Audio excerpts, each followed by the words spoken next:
Keep On Keeping On by Michael Sage. We've all had times when the going gets tough. The smooth ride suddenly feels bumpy and rough. The good times are gone, it's all rather gruff. You let out a sigh and exclaim, I've had enough. We're all entitled at times to gripe and to moan. What's happened to my life, you say with a groan. My backpack seems weighed down by a very big stone. How do I move away from this miserable zone? When a curveball hits you through a trick or a con, remember the good days when the sun always shone. Go forward with the belief that you've already won. The best advice I can give is to keep keeping on. Please rise as you are ready and able to sing our opening hymn, Holy Ground.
Can y'all hear this okay? Yes.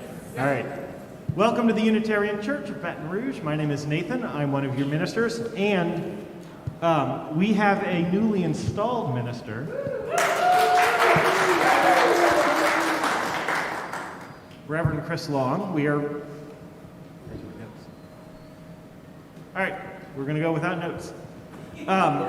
Glad that you were here online. We are glad that you were with us. The things that you need to know. It is time, if you would like to volunteer, our church, I think twice a year, volunteers at the Holy Grill.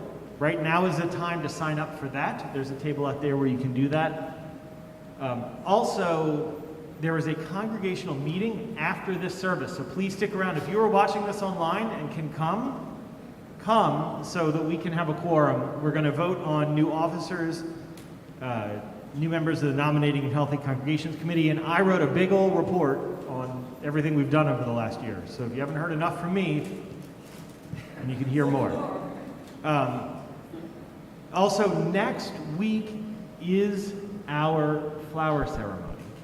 So bring a flower to church with you on Sunday, and we're going to try and do a child dedication then also.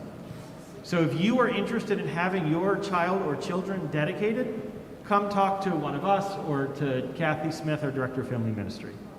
If you are watching online and you want your child dedicated but you cannot be here physically, email us and we'll figure out how to make that happen too. All right, Glad you are here together with us in church today.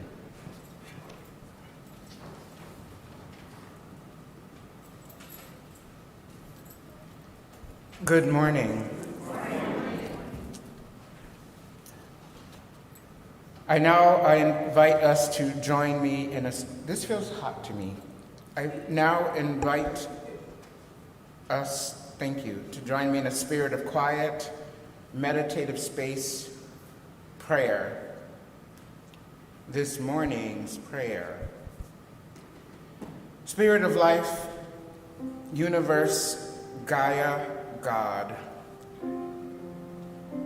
Let us take pause in our service this morning to honor that, yes, we are inhabiting the lands of indigenous communities, the Homa and the Bayagola. In this continued moment of quiet reflection, if you wish to, let's invite our individual and collective ancestors who made us all possible to this moment. And if needed, may we engage in a practice of forgiveness, if it is possible, for those ancestors who have harmed us. Dear ones, there is so much going on. More mass shootings this weekend. Within and all around us, there is much with us. Some gather this morning to celebrate joy, an anniversary, or a birthday. Yet others are beset with new diagnoses that are much with you, and that you need to have held here in this loving community. Even as we were in full celebration mode for the installation last weekend, some who gathered did contract the COVID virus. Those who were impacted, as best we can tell, are on the mend, for which we are truly grateful. Amen? Amen. We must know that this is a place to share our worries and for us to engage in the resources we do have to get through all we carry in this loving Unitarian Universalist faith community. As we continue to ease into this morning's worship service, please let us, for this hour, let us know that this community is here and can hold whatever it is that may be with you, be it joy, deep sorrow, or a longing for deeper community. Ashe, Salam, Shalom, blessed be, and Amen.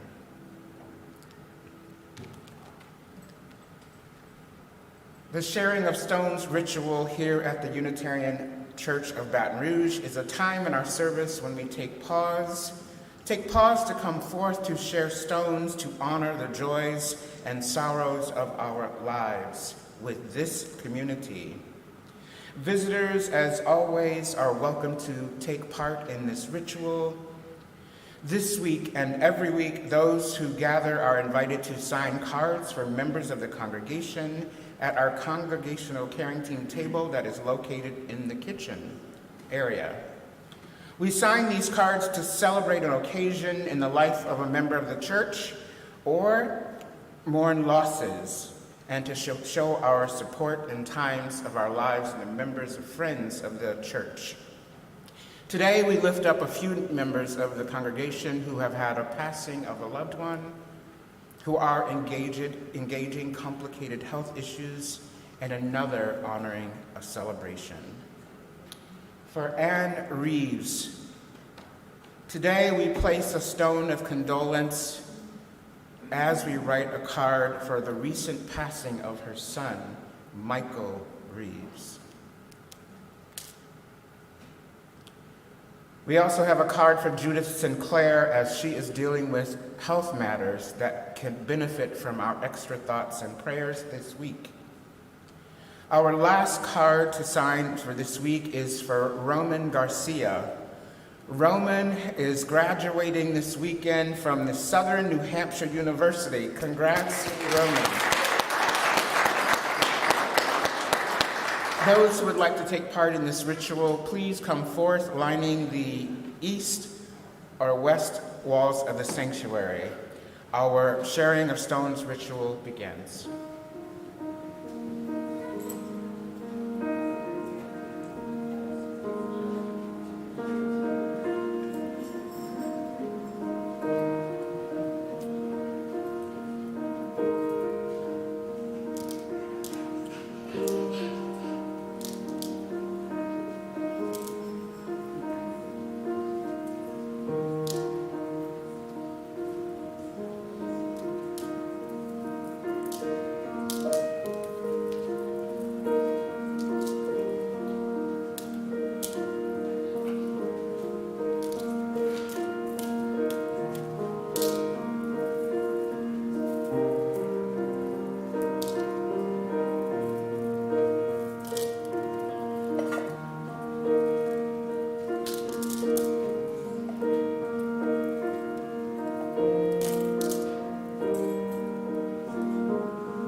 Let us say together our chalice lighting words. With hope to make this a better world, we light this flame. Its light is a symbol of the power of love.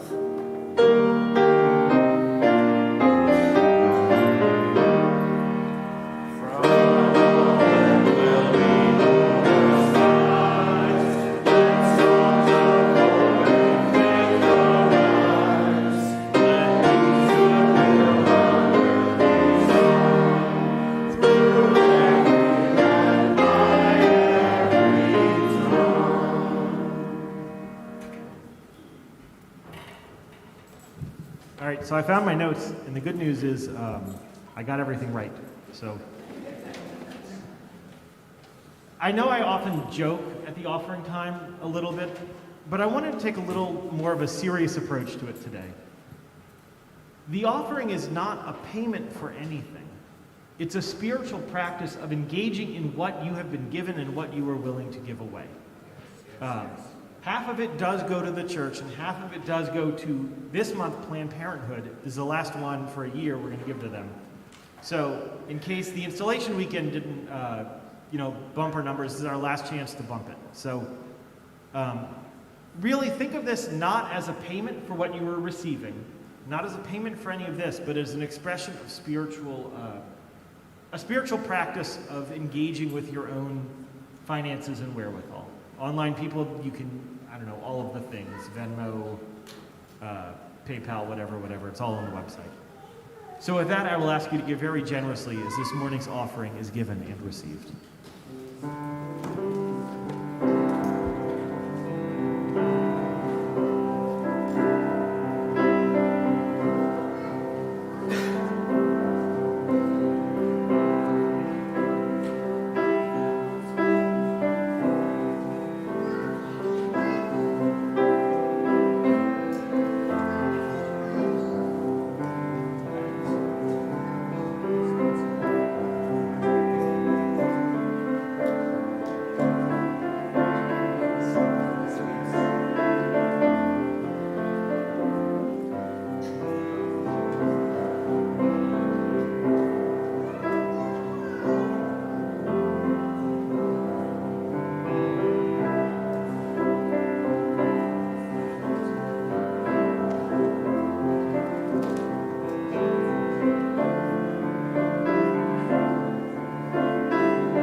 The Pastor as a Role Model by the Reverend Dr. M. Craig Barnes. Pastors are role models for the congregation, not models of perfection. What they model is confession, dependency, mystery, and at sometimes comedy. And always the pressing determination of the thirsty to find a stream that flows through the desert. In other words, they modeled the sufficiency of divine grace. Please stand as you are willing and able, because you just got to stand for our next hymn, I'm Gonna Lift My Sister Up.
I'm going to lift my people up. All right, I got an amen, and I even asked for one. I'm going to lift my people up. They are not heavy. Amen? Amen. Good morning, y'all. Good morning. How could I possibly start this week's sermon without sharing just how profoundly moved, even numb, I still am from our installation weekend? Amen?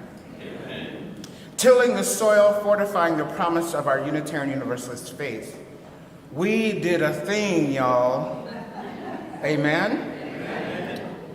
Thank you seems hardly enough for what took place last weekend, yet I want to take a few moments, if you'll indulge me, to thank everyone who pulled the installation service into focus, the weekend into focus.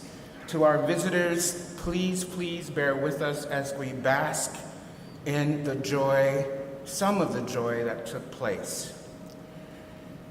And also, if there are any, let's save our applause until the thank yous are complete, okay? Okay? First to Reverend Nathan and, I got a side eye. Reverend Nathan and the board of the church, thank you for the invitation to consider being installed here within weeks of my arrival last summer. What an absolute honor to consider and now be installed as your minister of congregational life. There are very few words to express how humbled I am and how inspired I am to work towards and to live into what the entire experience of the installation may or can mean for me and us all. To the installation planning team, Ms. Jackie Blaney, our chair, Ms. Sylvia Miller, Megan and Aaron Sheandine, Nicole Anderson, Leslie Taylor Grover, and Jerry Becknell. Thank you for agreeing to be on the team. Thank you for the many emails, in-person and Zoom meetings to coordinate the many elements of what me and my ancestors had hoped for this sacred weekend. I am not sure we could have done any better. Amen? To some of the long-term pillars of this church, Becky Kuro, who we hold in our hearts, Beverly Wilson and Bonnie, Diana Doro, Dave Bess, Bobby Thompson, Holly Haymaker, and Dottie Kelly, who also attended several meetings, thinking and rethinking what may make the most meaningful congregational living history presentation for the weekend. Thank you for giving such living, moving testimonies to the profound 72-year history that has made this church the beacon that it is and is becoming here in this community and across the Unitarian Universalist Association. To the members of the congregational caring team, the membership team, and the ushers and greeters, yes, baby, tell us how you're feeling, and it's good. It's okay, we got it, don't rush off. And to the many volunteers, those who had been asked to volunteer, and those who just stepped up to add to the lifting of each other up. Y'all put on a sacred party with each and every element of the weekend. To Ms. Sylvia Miller and to Mr. Charlie Freiling and Jerry Becknell, to my brother who brought me roses, to Reverend Tricia Hart, a mentor, sent along flowers. Can we say flowers, flowers, flowers from last weekend? Do we have some flowers, y'all? To Lee Hartman, our music director, the mass choir, Marie Flowers, Sainabou Diak, Cynthia Bryant, Melanie Mayeux, and the beloved ensemble, to John Wilkinson, Dave Como, and Kevin Bourgeois, who played for the gumbo reception. What music, amen?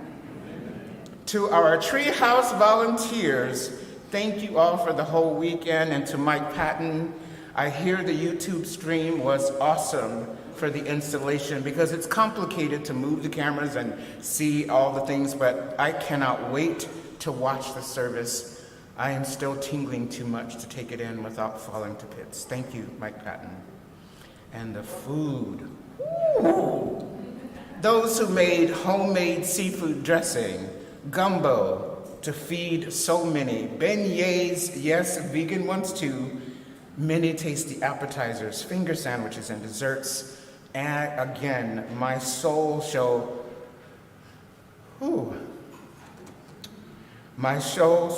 be truly grateful to each and all of you for what we did for our installation. If you want to, now you can give an applause.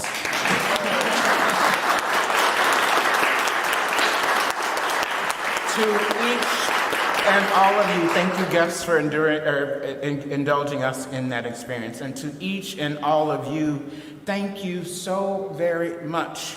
My family, friends, and honored guests all commented on the feelings of Baton Rouge hospitality. There's a thing, y'all, Baton Rouge hospitality. We didn't say Louisiana, we didn't say New Orleans, we said Baton Rouge hospitality, on the feelings and thoughts, the warmth and the sacredness of each service.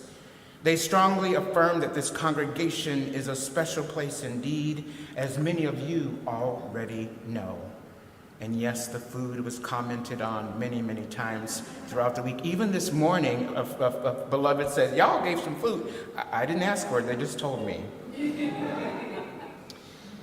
As we all know so well, celebrate we must, and if I may, if you were here in person or watch the services online through our YouTube channel or hope to, what feelings and thoughts were you left with regarding what is and may be possible through what is happening here at the Unitarian Church of Baton Rouge?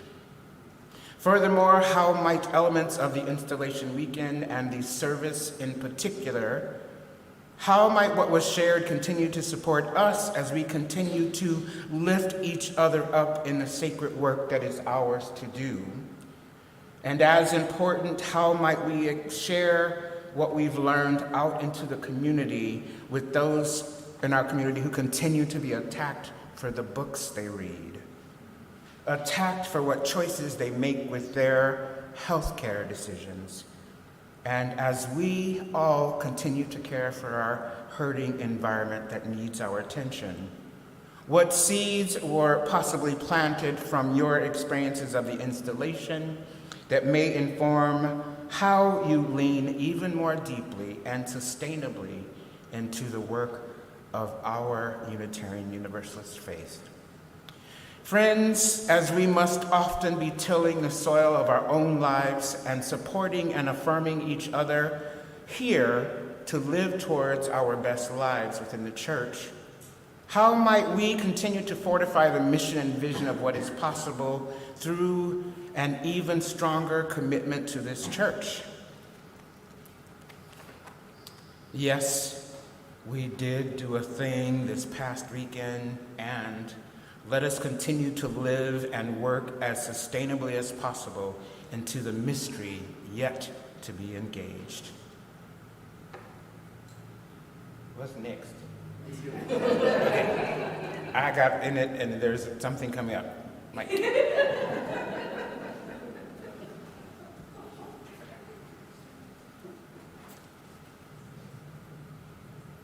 Someone put a button in my church mailbox recently with a quote from Alice Walker that says, "Resistance is the secret of joy." When I read that, I immediately thought, yes. And then a few seconds later, I was like, wait, no, I don't think I believe that. What I believe is closer to the reverse, that joy is the secret of resistance, because we need joy in order to keep going.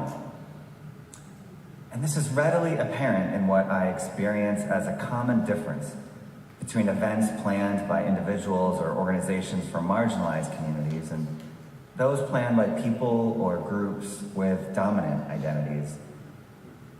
Those led by marginalized communities are much more likely to incorporate joy and art and dance. Is there anger and outrage? Yes, of course. But there's more than just that. At events led by those with dominant identities, it's much more likely that there will be only anger and outrage. At best, maybe a song or two. What I think it highlights is that when you don't have the privilege of taking a break from injustice, you don't take a break from joy either. Yes. Instead, joy becomes all the more important. Liberation is more of a marathon than a sprint. Outrage without joy threatens to leave us all breathless, far short of the finish line.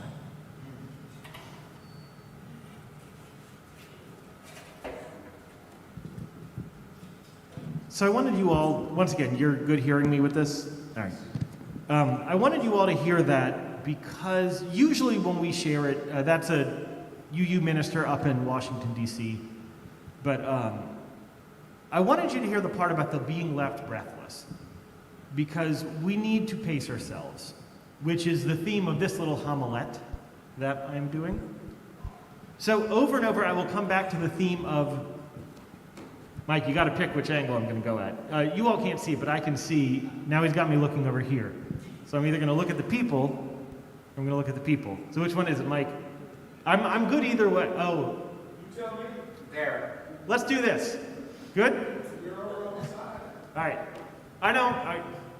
We'll get into this in a minute, about why I'm on the side. But for those who do not know, next week will be my last Sunday before I go on a sabbatical.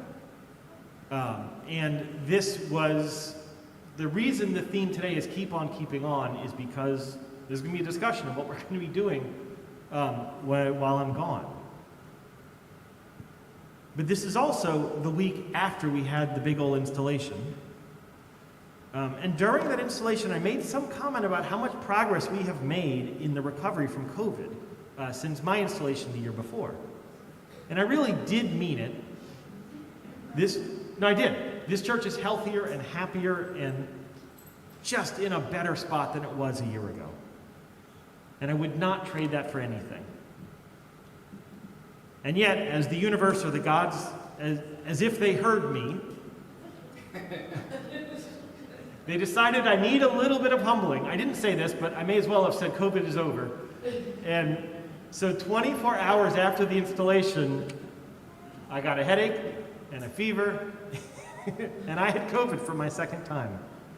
Just so you know, logistically, I am 5 days past my isolation window, tested negative this morning, and have been fever-free for 48 hours. Even still, out of an abundance of caution, I'm going to be masked, trying to stay away, and I'm going to go disappear after this and not talk to you except at the congregational meeting. I'll be fine by Wednesday. I'm fine, but I'll be fine by Wednesday, but let's not have anyone else get it. Pace yourselves. That is both the theme of this homilet and my hope for both you and for me.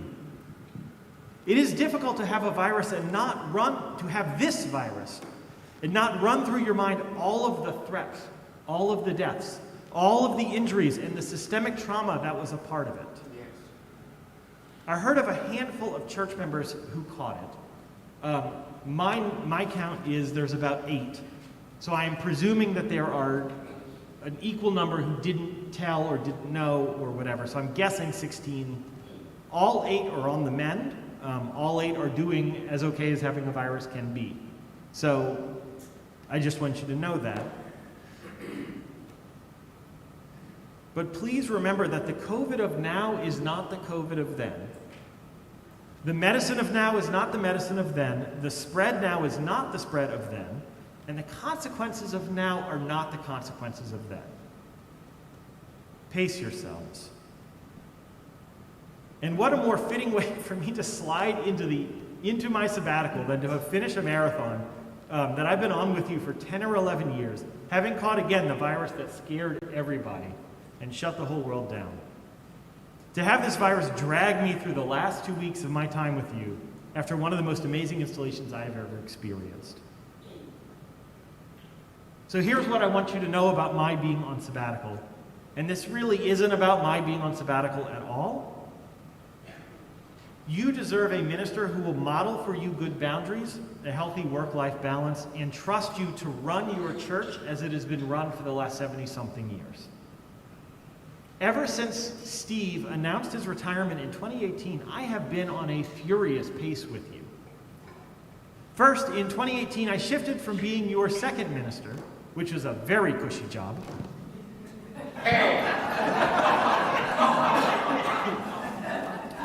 You all know, actually, when I was second minister, I heard that someone went to my seminary professor complaining about how their second minister didn't do anything.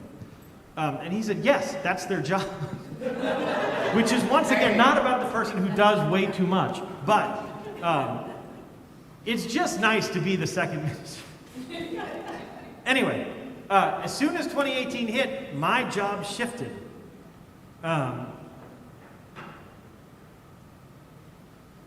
I became known as the minister who is going to stick around after Steve left. 2019 began the year of transitions. The second minister's job is to negotiate and to navigate the senior minister. And I was skilled at knowing what Steve wanted and didn't want. My job was to help his ministry thrive. So if he wanted a thing, if it was in my ability, I tried to make it happen. But when we hit the interims, my whole world shifted. Not only did I not know what they would want, but I usually guessed wrong. This is not about fixing my old relationships with them. We're good. It's just a logistical thing that happened. But I also became the minister with the institutional knowledge and the one who had known you rather than the senior minister who would, I was always the one who didn't know anything and Steve knew everything, right? Like, and I need to not go off script. What I mean is, if you've worked with him for 20 years and I come in after 5, it's just a different relationship. So anyway, in other words, the interims had interim work to do. The work of transitioning this church from the church that Steve helped to build into a neutral church where a new senior minister could impart their vision. But my role as second minister became complicated because I had the relational capital, but none of the authority as senior minister. And I spent those times trying to support the seniors, all with the hopes that the interim process would open a path for me to continue serving you. Then 2020 hit. I'm not going to retrudge through all of that. But what you have to know is that my ministry, along with the staff and the leaders of this church, took one of the hardest shifts I have ever seen. In a weekend, our jobs were to serve a people we were not allowed to see. We had to figure out how to make technology so that you could have access to your church. That first Sunday, we couldn't get any of the technology to work. We took that pillar in the corner, put it right there, took my laptop, stuck it on that, loaded Zoom, and then I took my phone and we live streamed it on the laptop on my phone. The whole next year, not one staff member took a day off. This is not a mark of pride. This is a measure of where your staff was and is. So I want to say that again clearly. Not one staff member took a day off for an entire year. All of us worked harder and in more stressful circumstances, which I'm sure you can relate to, with one goal: to keep this church together. And as soon as we had figured out how to do ministry in these shutdown times, all of the ministry changed. And every month or two, for at least a year, we would have to fundamentally shift everything that we did. At some point during this slurry and fog of shutdown confusion, you called me as your senior minister. Our second interim had left, and a new third one had arrived, and we started talking about reopening. Reopening had happened with an exhausted staff, the bare bones limited volunteer base, and a completely empty church building. We had to figure out how to start it all up again from a complete stop. At some point during the second phase of shutdowns, our faith entered. Y'all, I haven't talked for more than 5 minutes a day for a week. At some point during the second phase of shutdowns, our faith entered what many leaders are calling a ministry crisis. Ministers all over the country threw up their hands and said they can't do it anymore. Right now, there are more churches looking for ministers than there are ministers who could possibly serve them. While I never thought of leaving, the insurmountable task of caring for you without the ability to care for you took a lot. But the ministry crisis did not hit during the shutdown. It hit during the reopening. Some of you wanted us to go fast, some slow, and many were unhappy with the moderate pace that we took. It took an all-hands-on-deck type of thing to get this church reopened, both logistically but also emotionally and spiritually. And I was fortunate that I served in a healthy, functional church. That's you, healthy and functional. Not every minister had this. Pace yourselves. A minister is supposed to take a sabbatical every 4 to 7 years. My sabbatical was supposed to happen the year Steve announced he was retiring. What you may not know is that ministers are never fully off. What I mean by that is I am always thinking about you. I'm wondering if you are okay. I'm wondering how you are doing when you're in the hospital. I'm wondering about how your family members are doing after a death. I worry about this institution, and this is a near universal experience of the clergy. Pace yourselves. My time away is not off. This is a chance for me to reset so that I can be the minister you need for the next 6 to 8 years. I cannot be your pandemic minister. I cannot be your crisis and struggle and do everything minister. We aren't where we were when you called me, and we aren't yet where we will be. And while I have spent years making all sorts of elaborate plans in my brain for what a sabbatical could look like, I mean like weird plans. This sabbatical is just going to be me recovering from everything that I just listed. Pace yourselves. There is never a good time to go on sabbatical. We have a sabbatical support team. I was meeting with them yesterday on Zoom, and one of my kids got stitches at the end of the meeting, but they're fine. Well, they will be fine. And I started thinking about the Supreme Court decisions that are going to come down in June. And our meeting was 2 days after, the foolishness happened over there. 2 days after committees at our state legislature passed out of committee some of the nasty, we're going to tell trans kids what to do. Some of you were there, and it was bad. Passed that out of committee that's going to go to the full foolishness of the state legislature, where they're going to say nasty things and people are going to get hurt. And I thought about all the ways this church needs to be present when the current state of things gets more challenging. And I thought about this upcoming unnamed season that I'm not going to talk about, and about what happens in the Gulf of Mexico when it gets hot. And I'm worried about me being present for you when something, or if something comes ashore. Pace yourselves. And I thought about all of the work we have done to bring this church back to life, to keep it going, to push a fully stopped train until we had an event so alive as what happened last weekend. 2 different people said that, this is a very complicated sentence, said that if catching COVID was the price for having an event like that, they were willing to pay it. This is not the COVID of the past. Everyone, no matter their health status, who caught it is okay. I just want to name them. But we pushed until we got to have a weekend like that.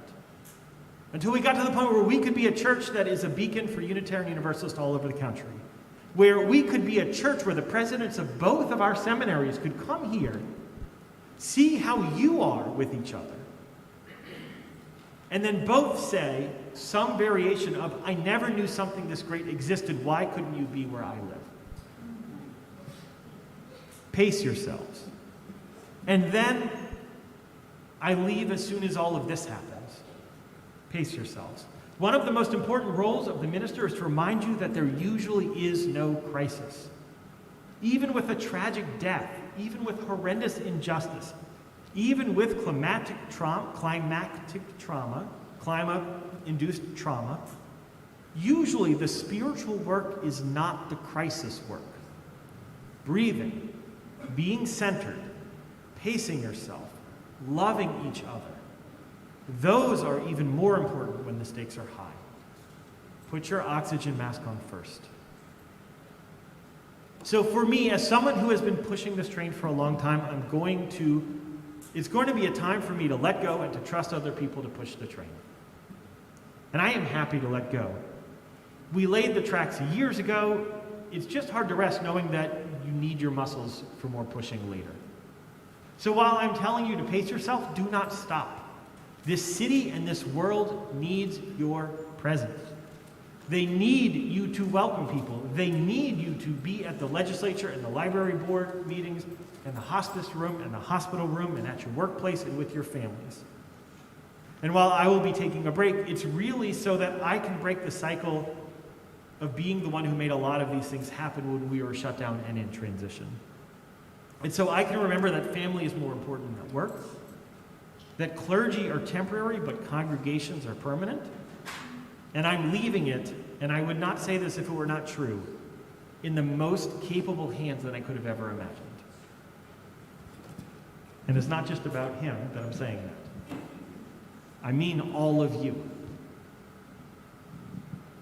So let's go ahead and sing. Let's rise in body or spirit. But this hymn is not about our feet. It's about yours. So when you say my, that's what we're talking about. Your feet. Let's sing.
I am starting this part of the sermon, I wanted to take a moment to invite the Reverend Nathan Ryan to stand up. If your family's here, stand up, Nathan, stand up, stand up. To rise for our soul-felt thanks for his and their 11 years of commitment to the life of this church and to Unitarian Universalism more broadly. Can I invite us to rise in body and spirit?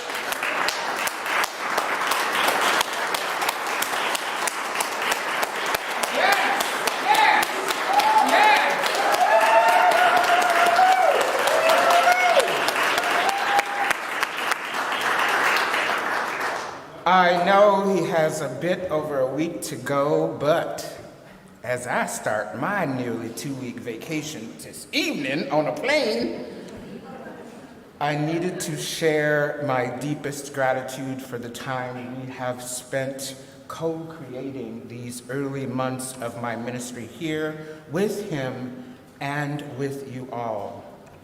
Friends, as you might imagine, very little about the life of being a minister is easy.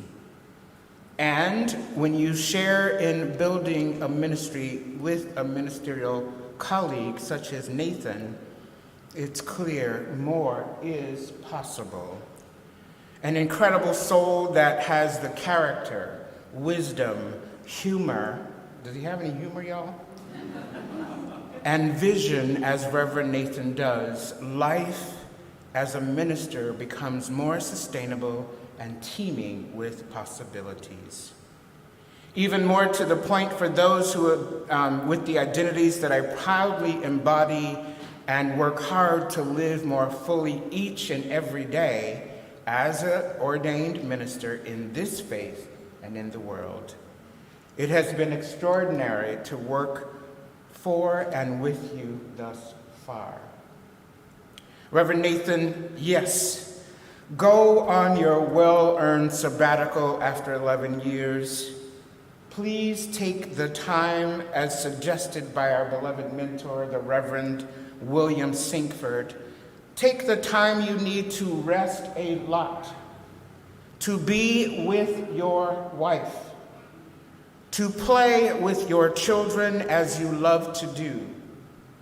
Also, take time to start to dream after you do some pulling together and integrating and letting go of what you just shared so clearly, to work towards what the next 6-8 years might look like. As you go knowing we will be working to keep on keeping on, right? Say, keep on keeping on. We're going to be working to do what? Keep on keeping on. You're going to be working to do what? Keep on keeping on. Yes, for this summer, and yes, summer is coming and leading into the fall as we steadfastly await your return in early September. Go knowing that we as a church staff will sustainably, as we always do, work sustainably to maintain and nurture the many systems of the church that are under our care. Go knowing that the board, the committees of the church, and all of the teams pulled into being will continue to engage the work of the church as faithfully and sustainably as we can. Amen? And return to us in due course, knowing that we will be working on only tweaks, no changes. Say only tweaks, no changes to the systems, programs, and sacred work towards the mission and vision of this historic and very much alive church. We hope to do you and your family proud by what we will continue, we hope to do you and your family proud by what will continue to happen while you're away and upon your return. Members and friends, for this church is an extraordinary place on so many levels and is filled with possibilities to grow in depth of faith, living out our Unitarian Universalist values, and with that, I assure you we will grow in numbers to do even more. For the summer of 2023, how might we continue to grow the number of volunteers who are able to support some of our longtime volunteers with some newer talents and gifts? Gifts to further sustain the good works that are happening here. Know that our congregational care team, our membership team, our ushers and greeters, our social justice team, our family ministries under the direction of Kathy Smith, our Sixth Source Sharing Circle, and our new and growing yoga ministry need you. Amen? Did I mention the 24 years of branches groups? Did I say 2 years? What did I say? 24 years of branches groups that are providing unbelievable support for many of you, and will be opening up for more groups in the coming weeks, months, and years. Last but certainly not least, Anti-Oppression Study Group has done a stellar job through the pandemic and now, and our involvement in Together Baton Rouge, our involvement in the Interfaith Federation for Greater Baton Rouge. Do we need volunteers for Holy Grill? Yes. Do we need them more than twice a year? Yes. I just put an extra plug in. And we'll need even more of our support in the coming weeks, months, and years. We are building a new way, amen? We are building a new way to do church as the pandemic, the worst of it, has passed, yet COVID and all the other ills of our society are with us. Are we ready to continue to build new ways to church? Yes. Are we ready to continue to nurture and grow this amazing church even more? Yes. As sustainably as we possibly can? Yes. Well, let us continue this sacred work together. Amen. Amen. Ashe, blessed be, shalom, salam, and may it be so. Let us rise in body and spirit and sing our last hymn. We are building a new way. Woo! I mean, woo.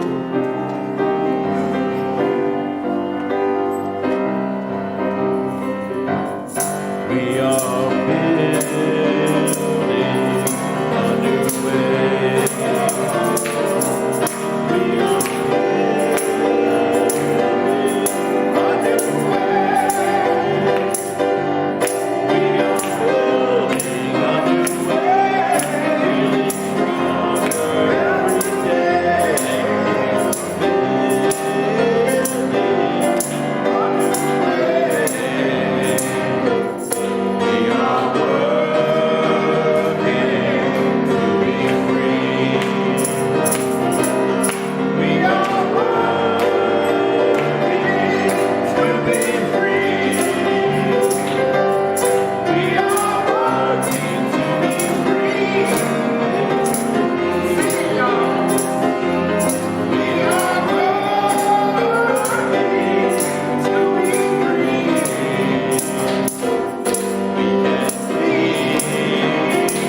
Go out this week, not too far because of the congregational meeting. Go out knowing that the world is better because you are here. Pace yourselves. Be at peace. Amen.